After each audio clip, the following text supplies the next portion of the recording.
You're on the speaker path, and we have Francisco Mahfuz with us today, our story specialist at Clarity Up. Hey, Francisco. Hello, Joe. And Francisco will react to a couple of stories that I've selected for him today from some more, some less famous TED-style talks.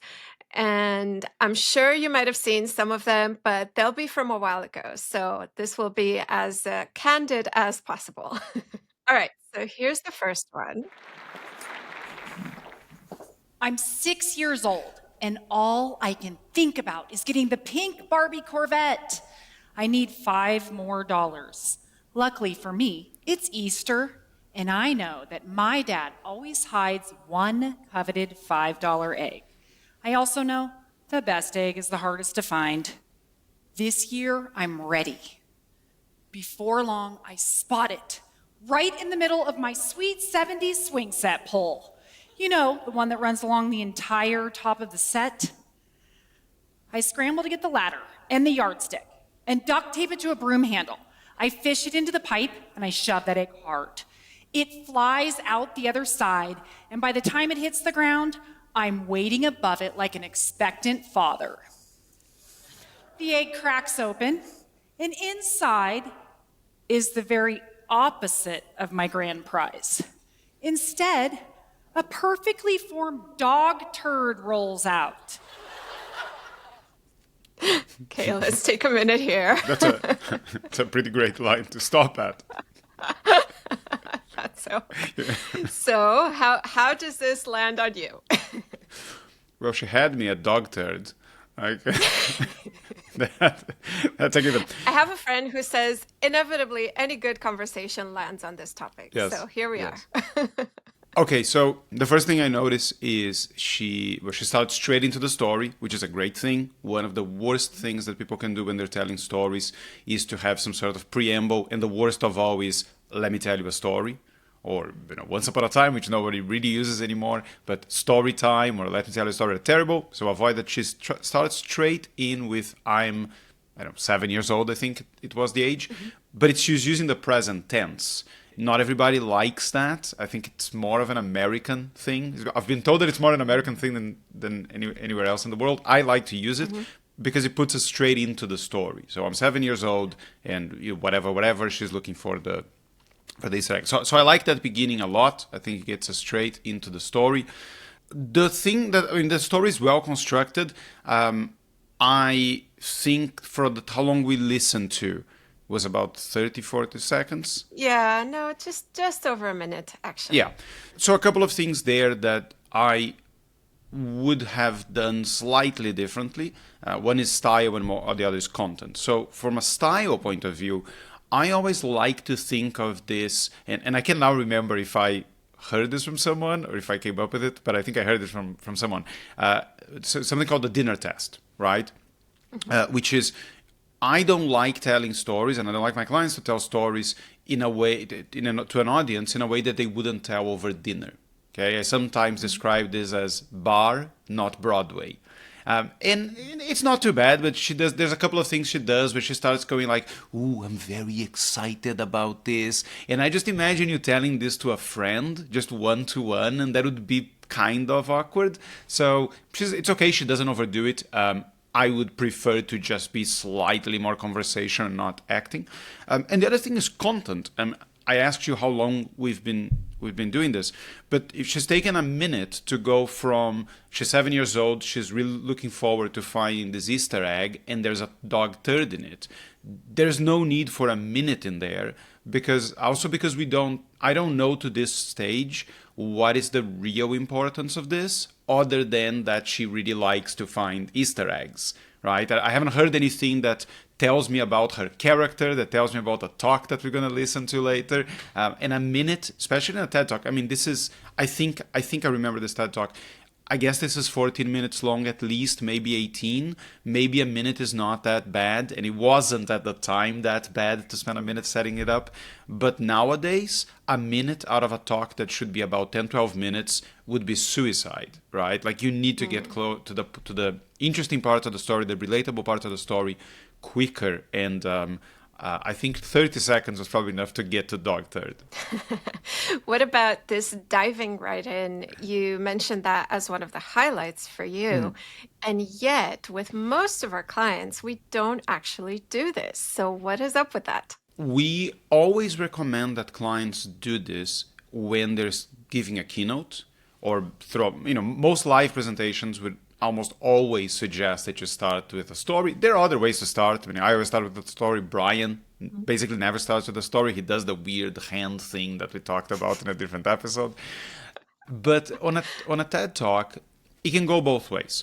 The challenge of a story is that if the story doesn't grab the audience straight away, on YouTube, you're taking the risk that the audience is going to go, I don't feel like listening to a story right now, and I don't really know what this talk is about.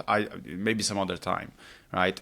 So with some clients, we find that it's much better to just set the premise of the talk, like tell the audience what this is about, why does it matter, why do they need to spend 10 minutes listening to this, and then go into the story. That seems to work for most people, but sometimes the story is just the best way to get started. And there's a sort of an in-between, which is you start with a line that is story-like, something about since I got to America 10 years ago and whatever, and then you immediately go into a more traditional introduction. So you can have an in-between there. So it depends on the talk, but I think that the always start with a story advice that is usually given to speakers is not as true for TED Talks as it used to be before, because people just switch off too quickly on YouTube these days. All right. Let's see how she continues. And I'm curious what your take will be.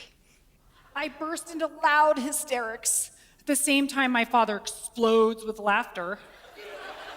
I run as fast as I can to my room, but he's not far behind. It's time for one of his talks. Honey, it was clear that you already learned the important life lesson. The harder you work, the better the payoff. So it was time that you learn another valuable lesson. Sometimes, no matter how hard you work, you just end up with shit.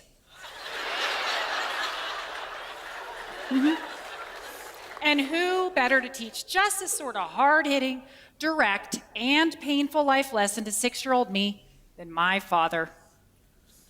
I'm a divorce attorney. I've been practicing for over 20 years. I began in Los Angeles, but I've owned my firm in Nevada since 2001.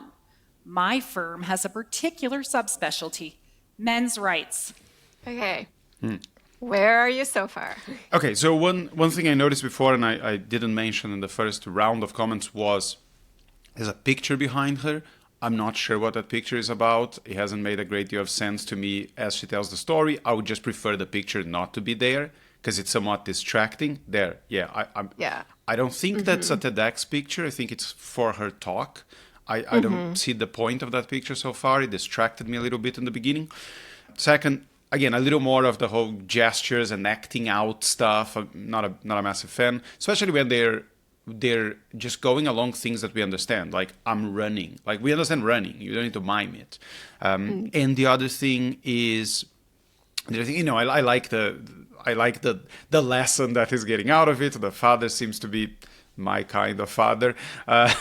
All that's great. It's a fun little story. But as she transitions, I'm wondering if the story makes sense, right? I don't really know what that story is meant to be about yet. I mean, yes, her father taught her a valuable lesson about life, but I don't know if I remember the talk, but I can't right now connect what that story's relation to the talk is. Is it because that no matter how hard you try, you still can always get shit, to use her words? Is it about father's relationship to daughters? I don't know. Maybe in the next 3 or 4 lines she would explain it. I think ideally it would become a lot clearer, a lot faster, because otherwise I might just feel, did you just spend a minute and a half, 2 minutes telling me a cute story to introduce your father, right? So I don't know. Maybe in another line she clears that, but when I'm telling a story, when a client of ours is telling a story, especially in a TEDx talk, I want the point of the story to be super clear, super fast. We don't want people going, I'm not sure what that story was really about. If she's going to come to 5, 6, 7 minutes into the talk, that is way too long, right? It should be in the next 30 seconds. Absolutely, the longest it can go is maybe 30 seconds after the story is finished for you to go, oh, I know exactly what you told me that story now. Okay, and I'm not sure if that's going to happen there. So that's something to be aware of. So what if this was, let's say, a 30-minute talk rather than a 14-minute TEDx talk? What if this was a keynote at a conference? She goes on to say, yeah, I'm a divorce lawyer. I represent men in these, separation, custody lawsuits. And what if this was a lot longer? Would you have thought this was a more suitable story? I mean, I think that story could be shorter anyway. Right? I think that story could be at least 30 seconds shorter. And what makes you say that? Like, what's your process so that people who are listening or watching can have a compass to realize, oh, I'm going on for too long? Right. What are your cues? My cues are that very few stories need to be, 2.5, 3 minutes long. They just don't have to, right? In most cases, you're padding the story out with things that, if what you're putting in the story is just a lot of scene setting or very slowly moving from one thing to the other, it's not really telling me anything about you as a person. It's probably not really telling me that much about the problem that the story is meant to connect to. And there's always the risk of the audience going, I'm not really sure where this is going.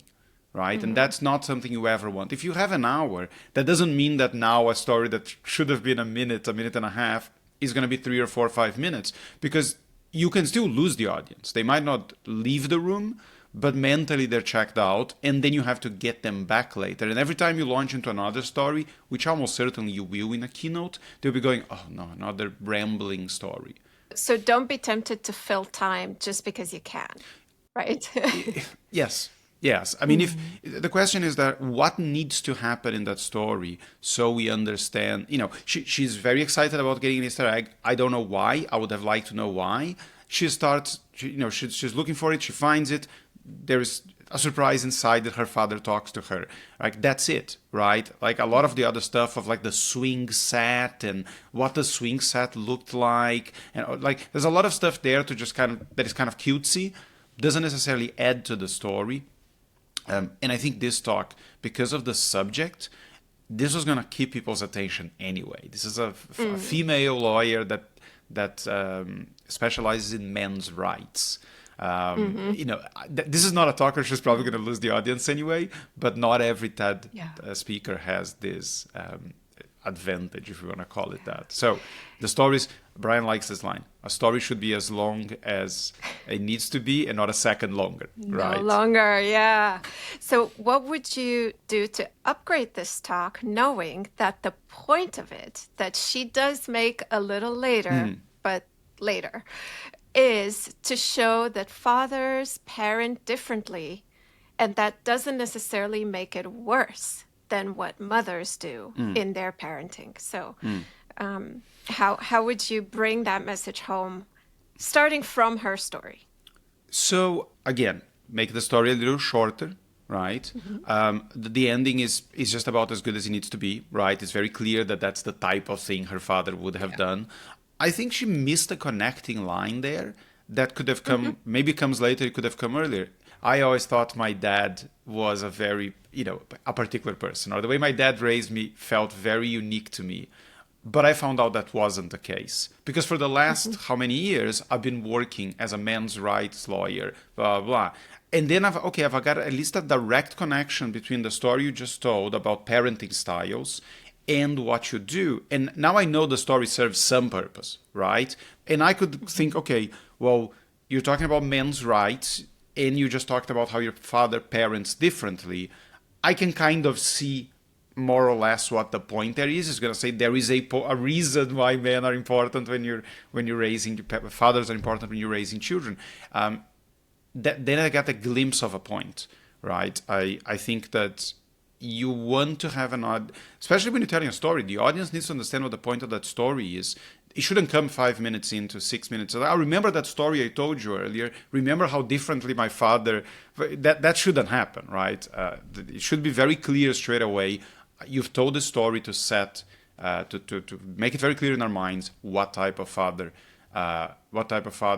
your father was, and maybe other fathers can be as well. So just quicker is just so connecting line, that would Yeah. be the chemical X in this case, and shortening the story. Yeah. Again, this is a talk that has done very, very well. He probably did it, whatever the story. Like, I didn't remember she started this talk with a story. I have watched this talk. I remember other things from Yeah. it.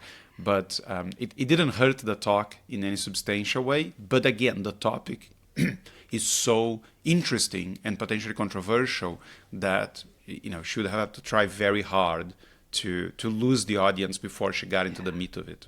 Yeah, 9.3 million views from 5 years ago. So, Yeah. yeah. All right, let's see. I've got another really famous talk, and I chose this one not because I thought you might not know it, but it's the story of a study. And we have a lot of clients, a lot of experts who work with us who want to share their own work, and they kind of fumble around how to talk about that. And it is not so straightforward as it might seem. Like, we did this, we found out that.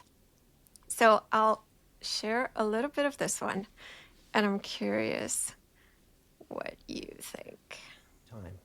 What if we could study people from the time that they were teenagers all the way into old age to see what really keeps people happy and healthy?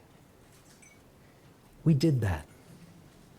The Harvard study of adult development may be the longest study of adult life that's ever been done. For 75 years, we've tracked the lives of 724 men.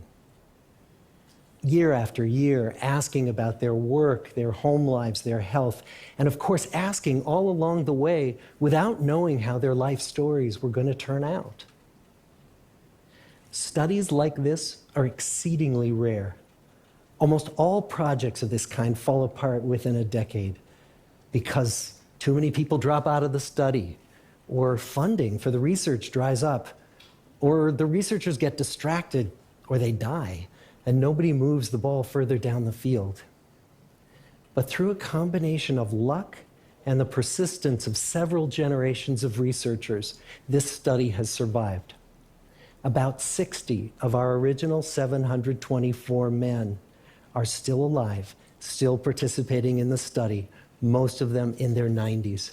What is your take? So the first thing that might sound surprising to some people is there's no story there. He's not told a story. He just gave us a whole bunch of statements about this particular study and studies like this, right? So he said we did that, and then if he had launched in a time marker, say 20 years ago, 30 years ago, I was studying this, I was working here, and we started talking, then it would have been a story. He just gave us a whole bunch of statements, which very soon stopped being about his own study and broadened to studies of this nature. So is that the absolute best way of doing things like this? I don't think so. I think that, again, this is a super interesting talk. I've actually interviewed his coach on my podcast. And it's a super interesting talk because the subject is so interesting, right? We want to know what makes a happy life. And you can, as long as you don't get in the way of that, people want to know what your conclusion is, right? But when it comes to telling this type of story better, I would just like the actual story. So the story could be about when did they decide to do it? Were there any conversations between him and whoever else was involved right at the start, deciding why is this one going to be successful, right? Did they know already that most of these studies fail? And then what did they do to make them different? They could have started by sharing the story of one person, for example, going into the house of one of these people and asking them the questions. They could have started by saying, it's it was 10 years ago, and I'm in the lab at Harvard with one of my colleagues, and we're looking at all this data that we're just getting, and we are trying to make heads of tails of it. Because see, what we've been doing for the last 10 years, right? So you can make more of a story out of it, and is that going to be substantially more interesting than what he's doing? I guess it depends. Right? It depends if there are twists and turns, if there are obstacles in the way, then you can tell it as you navigate those obstacles, and you can become a bit of a mystery story. It's like, what are these numbers telling us? Like, we don't understand. And then we have to go back, and then we talk to more people, and then the picture starts becoming clearer. It could be the story of the frustration of, as people start dropping out, maybe then you think that this is not going to work, right? There's a whole bunch of different reasons why this could be told more interestingly. Would they necessarily add to this particular talk? Maybe not to this one, but when it comes to telling stories of science, just giving us a whole bunch of statements of why this is important, why this is so difficult, and why most of this fails, that is just not going to tap into the storytelling parts of the brain that are usually going to give the audience's engagement and memory and connection to the idea, the boost that storytelling normally does. It's funny you should say that, because actually got me pretty hooked when I thought, oh yeah, most of these things can't actually happen because it takes so many generations of researchers to make them stick and so on. So that part to me was actually lighting up my curiosity, tickling my curiosity button. Well, this is a really interesting point. And I think we touched on this before in a different episode. It's not to say that the only thing that's going to get people curious and get people engaged is a story. That's not the point that I try to make, or other people who talk up storytelling try to make. What we are saying is that you are more likely to get engagement and attention and retention of the information if you either tell a story or if you use a story format. Now, you can do it with lots of other things. You can do it with humor, you can do it with demonstrations, but for most people, the story is actually an easier way to get that much bang for your buck. So of course you can be interested and curious about someone just discussing science in a non-story way, but I think for most people that's they're just leaving a lot of potential on the table by not using a format that gives itself more to get all the impact you want. Right. Let's play a little bit more and see if he does any better. And we are now beginning to study the more than 2,000 children of these men. And I'm the fourth director of the study. Since 1938, we've tracked the lives of two groups of men. The first group started in the study when they were sophomores at Harvard College. They all finished college during World War II, and then most went off to serve in the war. And the second group that we've followed was a group of boys from Boston's poorest neighborhoods. Boys who were chosen for the study specifically because they were from some of the most troubled and disadvantaged families in the Boston of the 1930s. Most lived in tenements, many without hot and cold running water. When they entered the study, all of these teenagers were interviewed, they were given medical exams. We went to their homes and we interviewed their parents. And then these teenagers grew up into adults who entered all walks of life. They became factory workers and lawyers and bricklayers and doctors, one president of the United States.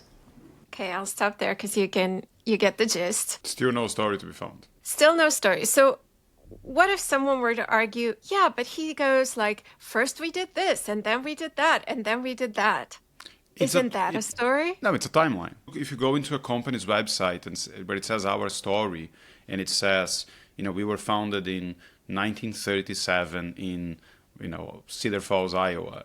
And in 1950-something, we were incorporated. And in 1970-something, we started opening offices abroad. And in 1997, we became the greatest company that's ever existed. That's a timeline. Right? It's a chronology of facts. Right. We did basically, he spent most of that excerpt describing the participants in the exam, in the study. And this is the trick. If you had to make a movie of that or put that on a stage for the theater, could you do it?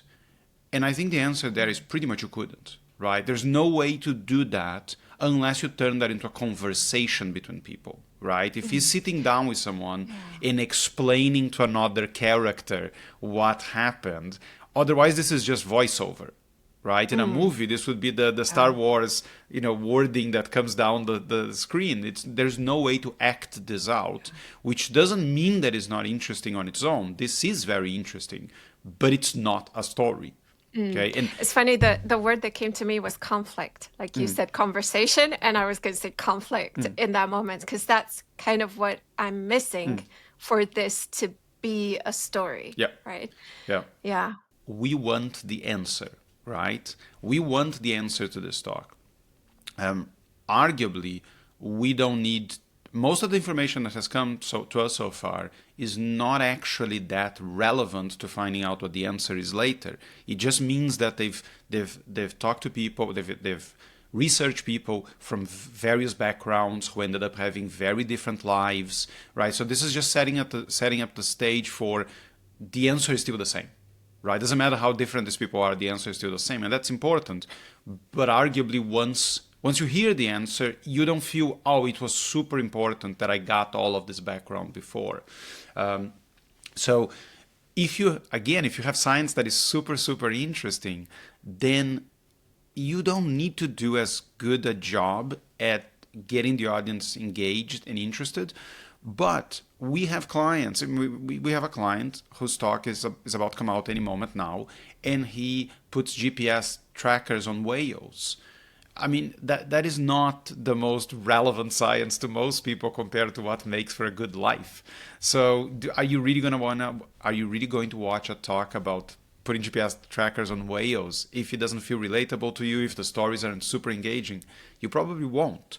So that's the thing. Again, like the previous talk, the subject will carry the audience's interest here, but there are different ways he could have done this if he was trying to get more across to the audience in a shorter period of time, or if he was really thinking maybe they don't care, I need to keep them with me, then he could have done this in a way that was more engaging through an actual story. He is taking his time, isn't he? Like compared to the previous speaker, his pace is a lot slower. Like he talks in a very storytelling kind of voice, right? So it sounds like he's telling a story, even though he's giving us a timeline. Yeah, I think he does. It does work that he comes across like a wise old head, right? Like he's come to us with the answer to life, literally the answer to life, the answer to a good life. And if I go up there and try to talk like me for that talk, that's not going to work. There's going to be a credibility clash there. I was like, what is this guy telling us about this stuff? And anyone older talking calmly and confidently will probably convey more credibility. And maybe this was what this talk required, is just get the information out there in a way that is easy to follow. And then, and I remember the talk from when I did the podcast, and there's some really good bits near the end. There are more imagery and things of that nature. But when it comes to the study itself, it's not markedly interesting to me. Right? It's like, okay, it's fine. I'll keep listening because I want to see where you get with it. Like the details themselves are interesting, but the story isn't. It's just really too zoomed out. And this is another thing, right? A story involves specific human beings, usually. I mean, it could be animals, but it's typically human beings. Specific human beings doing things and talking to each other. This story is just a very... This is what history class tended to sound like for most people in school, which is why even things like the Roman Empire, which is basically, orgies and war and drugs sound remarkably uninteresting to teenagers, right? Who would love to play a video Little game did they know. of the actual Roman Empire. And then in history class, it's just not super interesting because it's too zoomed out, right? So he could have done this by having one of the interviews sort of acted out. He could have done this by him talking to his colleagues about it. There's lots of different moments that he could have focused on. And again, this particular research perhaps doesn't need any help being interesting, but for other science, you need to get the interest out of how you tell it, and not out of just some intrinsic interest that the science has. And there's lots of very good books about science that you don't care about the science, like The Big Short, or it's not science, it's economics, right? And it's impenetrable economics and finance, and it's still incredibly interesting because it's characters coming up to difficulties, and there's like, what is this thing? This seems like a catastrophe in the making, and nobody knows what it's talking about. And you Oh God, I have just the example for that. Yeah. It's title of the book is How to Tame a Fox and Build a Dog. Interesting. I mean, seriously. Interesting.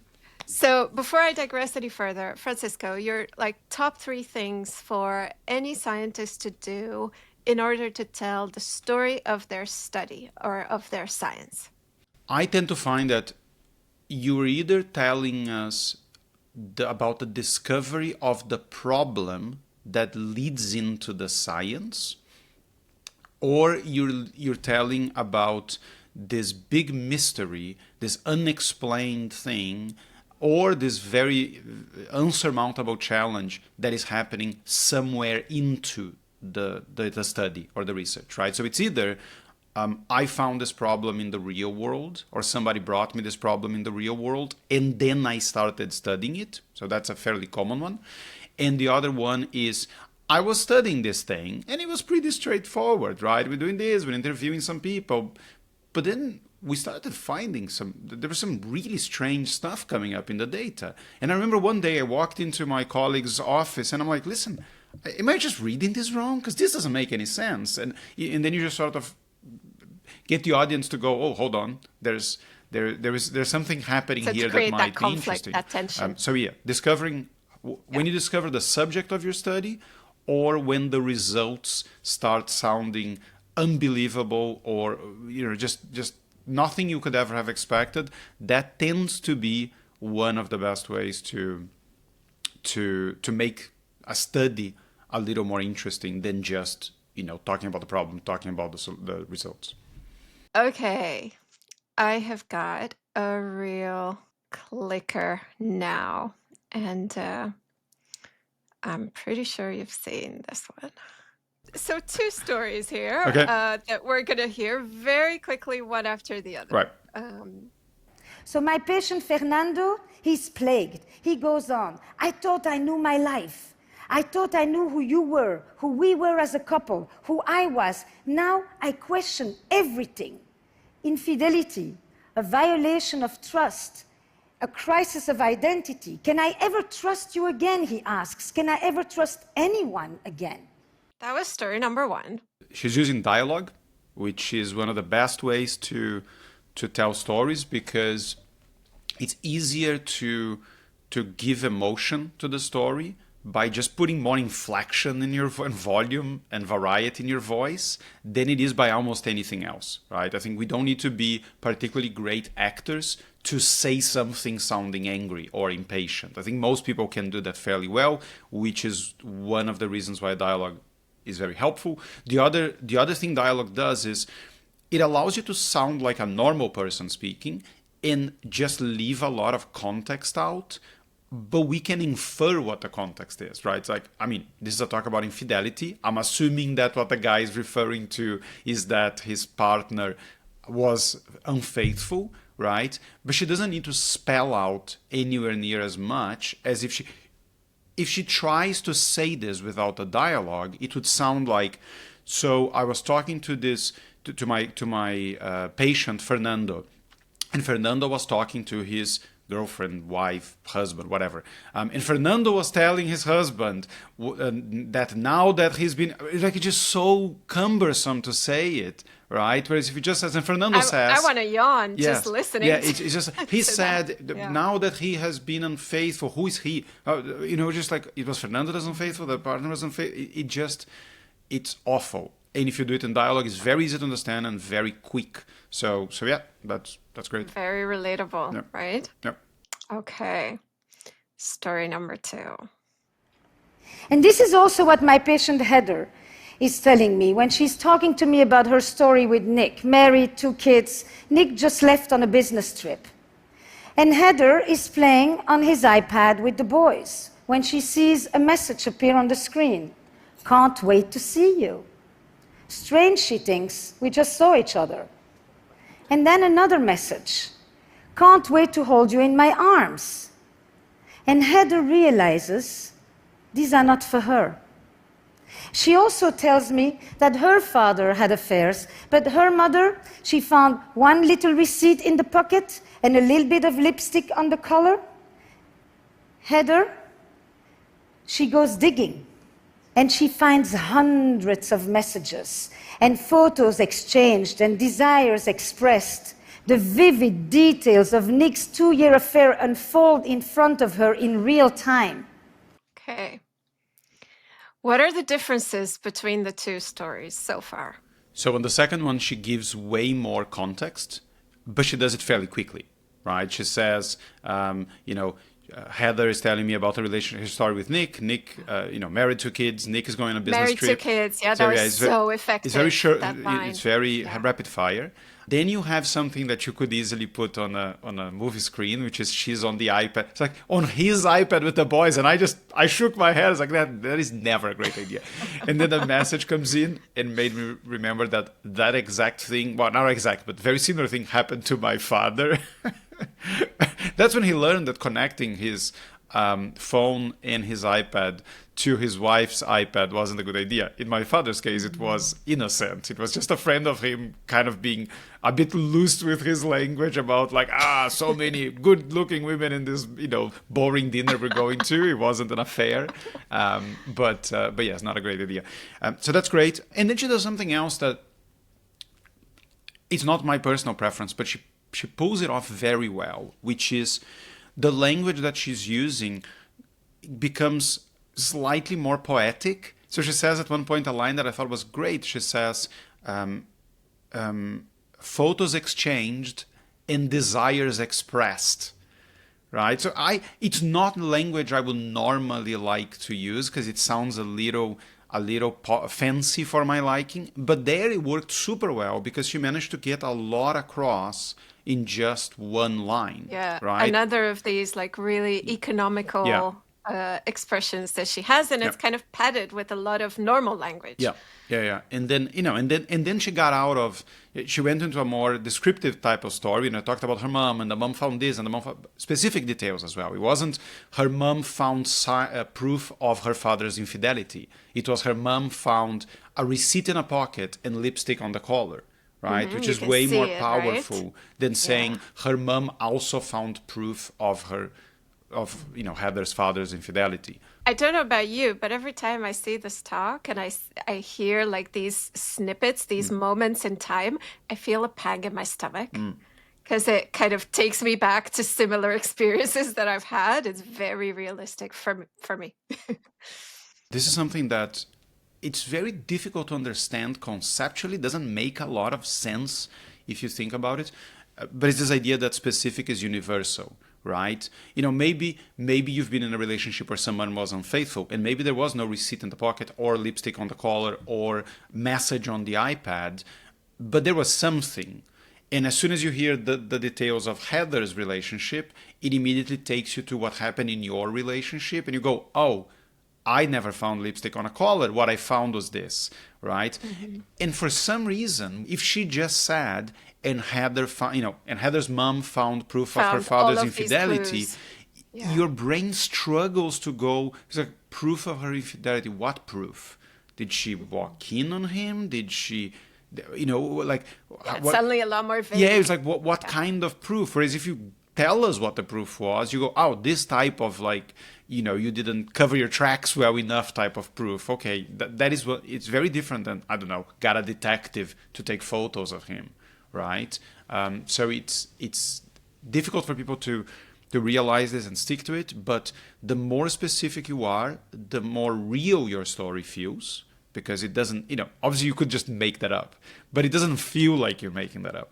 And it is easier for other people to substitute the details in your story for the details in their story and put themselves in that position. Right? And you notice this in movies and TV shows all the time. Like you see, parents with sick kids, or someone loses a partner, or whatever, right? Even if the situation is not one that you've ever lived, maybe it's an elderly parent, right? This is what I was watching Welcome to Wrexham the other day, and it's at some point it's the daughter and the mom, and their father, who's like 71, is on a football game, and there is someone falls sick in the football game. They have to send in an ambulance, and they can't get a hold of their father and husband, and they start wondering if it's him that's sick, right? And you can see how much they're suffering through it. And I mean, I've not ever had that situation in my life, but I can feel what that would feel like, because it's a very specific situation. It probably wouldn't be the same because my dad doesn't go to football games anymore, but I can imagine the loss of the thinking that I'm losing a parent in that kind of situation. Whereas if they just said, my dad fell ill and I thought I was going to lose him, it just doesn't have the same impact. Yeah, it's much more neutral, yeah. Right? Yeah. Yeah. Okay, let's see how she drives it home. And it made me think, affairs in the digital age, a death by 1,000 cuts. But then we have another paradox that we're dealing with these days. Because of this romantic ideal, we are relying on our partner's fidelity with a unique fervor. But we also have never been more inclined to stray. And not because we have new desires today, but because we live in an era where we feel that we are entitled to pursue our desires. Okay, and then she goes on and gets a little bit more researchy. Yeah, so no, she's not telling a story there anymore. She's just going into... She's kind of driving her point home. She's going into right? talk mode. But she does one thing there that I think it's very powerful, and it can be not necessarily a replacement for telling a story, but it's one way to get a little more of that storytelling goodness without having to make everything a story, which is used as a metaphor. She uses the metaphor of, death by 1,000 paper cuts, or 1,000 cuts, as she simplifies it. And most people would probably know what that expression is. And then you're doing a lot of gymnastics to connect that metaphor to the thing she's just describing. And it triggers similar areas of the brain, gets similar results. And this is something that is great in replacement of a story, when you cannot tell a story, but it's also great when you use it from a story you previously told, right? So she can later in the talk bring back the receipt in the pocket, or the lipstick on the collar. In the first video you showed me, I don't know how many times she wants to be talking about dog turds, right? But she could bring back the dog turd as a metaphor for something else, right? Well, that's one little word. Every father has his dog turd moment, right? Yeah. It's a way to bring back the story and use it, turn it into a metaphor. One that I've shared a few times, in podcasts. I don't think I've shared in our podcast, maybe, was the whole make the penguin suffer. Right, a student of mine. Oh yeah, we've talked about that. Yeah, a student of mine told a story about a penguin and resolved it too quickly. And my feedback to him was, you need to make the penguin suffer. And all the students immediately understood what that meant. And I always tell that story to my students in the MBA. And sometimes they will give it as feedback. They would say, I think he needed to make the penguin suffer more. So it's like a shortcut. Yes, it becomes a already short. Brings with all the kind of the moral of the story, the context, everything that people need to know, but just in those couple of words. Yeah. So that's something you can always do to get more value out of a story you told earlier in your talk, without having to say, "Oh, remember when I told you?" You can just pick the main sort of symbol of the story and use it to get all of that meaning back in a way that is very quick and still hits fairly hard. What is Esther doing really well that our viewers or listeners should take away? And if you were to offer an upgrade, not that Esther Perel needs any kind of support for her keynote speaking, but in a parallel universe where she would want our consulting, what is one thing that you would offer? Well, based on this snippet, there isn't a ton that I think she would need to upgrade. I think she's doing what she's doing very well is she's using real life examples to make her point. She's picking client stories. I'm sure she's changing some of the details so people can't be recognized, but she's telling them with dialogue. She's telling them with very specific scenes, very specific details, which makes it very, very memorable. And it gets a lot of meaning across in a short period of time. I mean, that's the most important thing she's doing there. What I think maybe could be improved, but again, it would depend on what exactly is the talk that she's trying to give, is the slightly more poetic literary language doesn't always work in every single context. I think sometimes it goes well with a person's style, but I'm curious if she was giving a keynote and not a slightly shorter TED talk, would that not start sounding a bit, one, it would start sounding a little weird after a while, and two, it's just much harder to do, right? Because you need your writing to be much, much better. And most people don't write a keynote or even a longer workshop the way they would write a short talk, right? You can pepper it with literary sentences in a short talk, and that's fine, right? It's a performance. But I don't think you can just get up on stage and fill an hour and a half and have the vast majority of your talking be at that level, right? It's just not, and it would require her to memorize it because nobody talks that way, right? Yeah. So you need to deliver those lines exactly right. Yes. Yeah, so the more conversational your style is, both in delivery and content, the easier it is for you without necessarily it costing you anything. When it comes to how much the audience gets it. It might even improve it. The more literary style can work very well, much harder to write, harder to deliver in a way that lands, and it doesn't always work. It's not always the best thing for the audience. Yeah, and for our clients, I guess, and experts more broadly, just because we see this one example where it works really well, doesn't mean that it's going to work really well in every other example, right? Most people feel weird trying to talk that way. It just doesn't work, and it's one of the reasons why when it comes to things like using ChatGPT or any other type of AI, often it just doesn't sound like a person speaking. And it's getting better at that, but it might not sound like you speaking. And you know how to speak. You might as well just speak without worrying so much about a specific script and specific sentences. The odd one here and there obviously can be something you practice and deliver if it packs more punch. But I wouldn't think that for most people, trying to talk the way she's talking here is going to be the best approach for them. All right. So that was 3 stories with Francisco's comments. If anybody out there listening or watching us would love us to react to their own talks or other talks, make sure to send them our way. We would love to do that. And Francisco, what are your what's one line that you would like people to remember from today? It's a lot easier to tell stories that work if you make sure there is always dialogue and people actually doing things. That's it. All right. I love that. Dialogue and people doing things, that also makes things move in the story, right?